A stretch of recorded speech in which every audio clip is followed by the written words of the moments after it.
नमस्कार मैत्रिणींनो, रंजना किचनमध्ये तुमचं अगदी मनापासून स्वागत आहे. आज आपल्याला बनवायचे आहे अळूच्या पानापासून एक भन्नाट रेसिपी, तीसुद्धा पाण्याचा थेंब न वापरता. तुम्ही कधी पाहिले का? अगदी नवीन रेसिपी.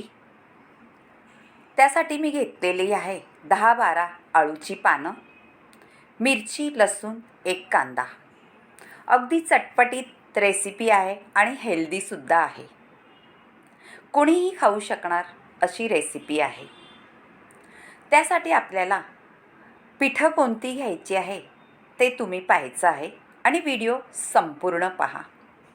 चणा डाळीचं पीठ आहे, नाचणी, ज्वारी, बाजरी, गहू, तांदूळ सर्व पिठं एक एक वाटी घेतलेली आहे आणि 2 चमचे मोठे असं तीळ घेतलेले आहे. आपल्याला पौष्टिक आणि हेल्दी असे अळूचा पदार्थ बनवायचा आहे. आता ही पिठं घेतल्यानंतर पुढे काय करायचं आहे, व्हिडिओ संपूर्ण पहा. मिरची, लसूण, कांदा हे आपल्याला मिक्सरच्या भांड्यात वाटून घ्यायचं आहे. त्याआधी आपण अळूची पानं देठं म्हणजे त्याच्या शिरा थोड्या काढून घ्यायच्या आहेत पानांच्या आणि स्वच्छ धुवून पुसून मग अळूच्या पानांचा वापर करायचा आहे. अळूची पानं म्हटली का थोडी खाजरी असतात. त्यासाठी एक ट्रिकच आहे, ती नक्की तुम्हा व्हिडिओ संपूर्ण पाहिला तरच कळेल. सगळ्या पानांची आपण देठं काढून घेतलेली आहे आणि स्वच्छ धुवूनही घेतलेली. आता कांदा, मिरची, जिरं, लसूण आणि हे वाटण, त्याच्यामध्ये लाल तिखट, हळद, गरम मसाला, मीठ हे सगळं घालून घेतलेलं आहे. थोडासा हिंगही घातलेला आहे. हिंगामुळे चवही छान येते आणि आपल्या पोटाला आरामही भेटतो. चवीनुसार मीठ घालायचं आहे, म्हणजे आपल्या मिरच्यांच्या अंदाजानुसार, मसाल्याच्या अंदाजानुसार. हे सगळं घालून घेतल्यानंतर आपण थोडंसं त्यामध्ये काय ओतायचं आहे ते पहा. त्याआधी आपण घ्यायची आहे पिठं सगळी एक एक वाटी मी सांगितलेली ती. गव्हाचं पीठ, नाचणीचं पीठ, तांदळाचं पीठ, चणडाळाचं पीठ आणि बाजरीचं पीठसुद्धा घेतलेलं आहे मैत्रिणींनो. ही सगळी पिठं एकत्र करून आपण त्यामध्ये पाण्याचा थेंबही न वापरता काय वापरायचं आहे, व्हिडिओ संपूर्णच पाहिल्यानंतर कळेल.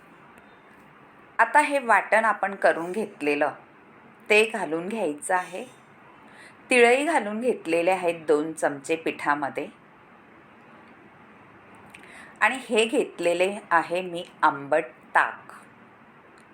आपल्याला पाणी वापरायचं नाही मैत्रिणींनो, आंबट ताक वापरायचं आहे.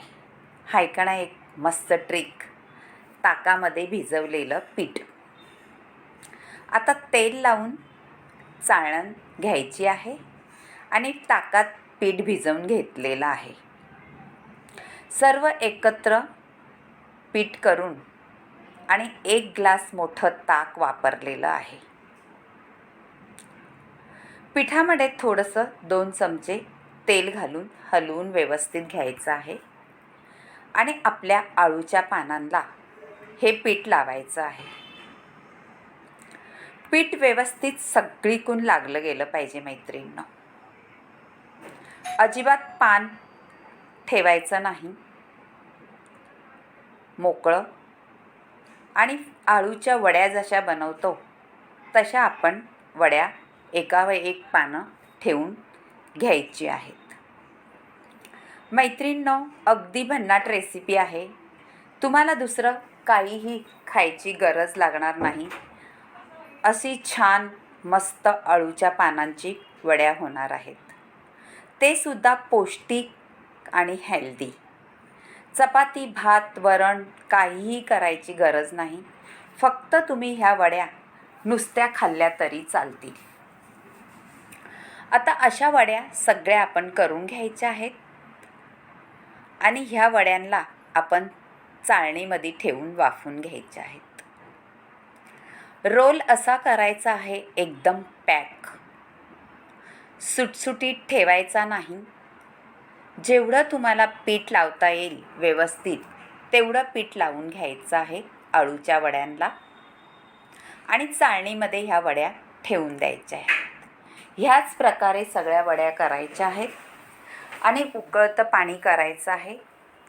त्यामध्ये एक काठा ठेवायचा आहे आणि चाळण ठेवून द्यायची आपल्याला.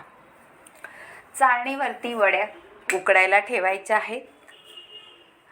वड्यांना तेल चोळून घ्यायचं आहे म्हणजे वरती पाणी धरत नाही. पाणी धरल्यानंतर थोड्या पचपचित होत्यात आणि 20-25 मिनटं झाकण ठेवून आपल्याला ह्या वड्या वाफवून घ्यायच्या आहेत. अगदी झटपट होणारी रेसिपी आहे आणि पौष्टिक आणि हेल्दी. 20-25 मिनटं झालेली आहेत. वडीमध्ये अशी सुरी घालून पाहायची आहे. अजिबात काही चिटकत नाही. पहा, आपल्या वड्या शिजलेल्या आहेत, रेडी झालेल्या आहेत आणि आपल्याला वड्या तेलामध्ये तळायच्या सुद्धा नाही. काय करायचं आहे ते पुढे पहा. अशा वड्या तुम्हाला आवडल्या तर रंजना किचनला लाईक करा, शेअर करा, कमेंट करायला विसरू नका आणि सबस्क्राईब करा. मैत्रिणींनो, पहिल्यांदा जर पाहिलं असले तर खरंच तुम्ही नक्कीच करा. इतकी हेल्दी रेसिपी आहे ह्या वड्यांची. तुम्ही कधीही करून खाऊ शकता. जेवणाला करा, नाश्त्याला करा किंवा कुठे तुम्ही बाहेर गेलात तरीसुद्धा ही घेऊन जाऊ शकता. अशी पौष्टिक आणि हेल्दी रेसिपी आहे. अळूचे पानांचं आपल्या पोटासाठी खूप चांगली असतात अळूची पानं. आठवड्यातून किंवा महिन्यातून एकदा दोनदा अळूच्या पानांची रेसिपी आपण करून खाल्लीच पाहिजे. तुम्ही वड्या करा, भाजी करा किंवा भजी करा, अशी छान रेसिपी तयार होते. आता वड्या आपल्याला कट करून घ्यायच्या आहेत. तुमच्या आवडीप्रमाणे कट करा. थोड्या मोठ्या करा किंवा बारीक करा, तुम्हाला जशा आवडतील तशा करा. अगदी छान रेसिपी होते.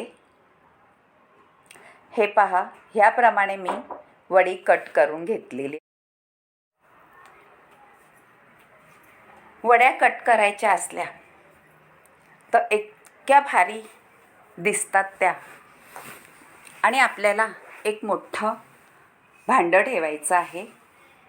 त्यामध्ये तेल ओतायचं 2 चमचे आणि जिरे, मोहरी, हिंग, तीळ, कढीपत्ता, हळद ह्याप्रमाणे घालून घ्यायचं आहे. कढीपत्ता भरपूर घालायचा. कढीपत्तासुद्धा आपल्या शरीरासाठी तेवढाच उपयोगी पडणार आहे. आता वरून थोडे तीळ घालायचे आणि आपल्या आळूवड्या छान खमंग अशा परतून घ्यायचा आहे.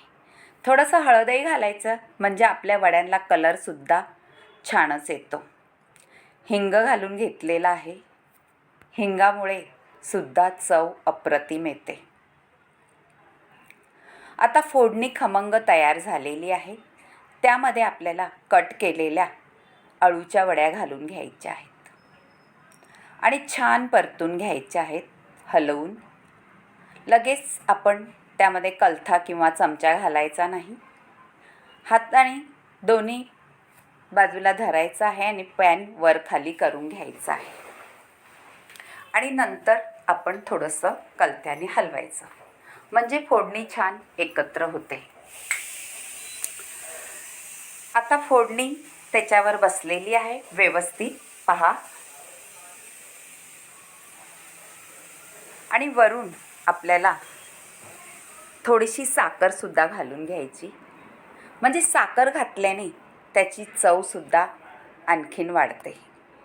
झालेले आहे. नक्की करून पहा. आवडल्या तर रंजना किचनला लाईक करा, शेअर करा, कमेंट करायला विसरू नका आणि सबस्क्राईब करा. पोटभरीच्या आळूवड्या, तुम्हाला दुसरं काहीही करायची गरज लागणार नाही. यामध्ये काही बदल करायचा असला तोही सांगा. तुम्ही व्हिडिओ कुठून पाहता तेही सांगा. आणि माझ्या रेसिपी आवडत असल्या तर नक्की एक लाईक आणि शेअर करा आणि सबस्क्राईब करायला विसरू नका म्हणजे माझ्या हेल्दी रेसिपी तुमच्यापर्यंत नक्की पोचत जातील. बाय मैत्रिणींनो, भेटूया आपण अशाच नवनवीन रेसिपीमध्ये. तोपर्यंत छान खा, स्वस्त राहा. चटणी